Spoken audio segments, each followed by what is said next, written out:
त्याच्यामध्ये जे मयत मुलगी आहे आकांक्षा, जे यातील आरोपी जो लोकेश ब्रह्मे याच्यासोबत सन 2024 मध्ये लग्न झालेलं होतं आणि लग्न झाल्यानंतर त्यांनी सतत पैशाची मागणी केलेली होती ज्या आईवडिलांना, वडिलांना नाही, आईला.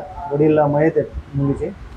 तर ते त्यांनी काही वेळेस पैसे दिलेले, पण कॅश स्वरूपात पैसे दिलेले आहेत. आणि तिला फेब्रुवारी 2026 मध्ये तिला मुलगी झालेली होती. परंतु यातील जो तिचा पती आहे लोकेश, याला मुलगा पाहिजे होता. त्याच्यामुळं तो, आणि ती मुलगी जी झाली होती ती 2-3 तासामध्येच ती डेथ झाली होती. तर त्याच्यामुळं ती मुलगी तिच्या आईकडे इथे व्यंकटेश नगरला राहत होती.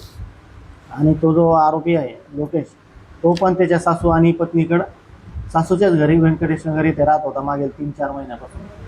तो सारखा मुलीला त्रास देत होता, त्याच्या आईलाही पैशाची मागणी करत होता. आणि तिचे काही जमीन आहे, 6 एकर जमीन आहे. तर ते गावाची जी जमीन आहे ती माझ्या नावावर करून दे म्हणून तिच्या सासूला आणि पत्नीला सारखी मागणी करत होता.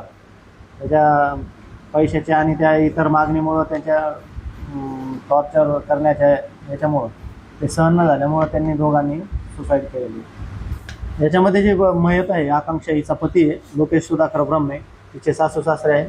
आणि तिच्या पतीचे तिच्या पतीची बहीण म्हणजे तिची नणंद प्राची अमोल डक आणि तिच्या बहिणीचा नवरा अमोल डक, अशा एकूण 5 जणांवर गुन्हा दाखल आणि पुढील तपास चालू आहे.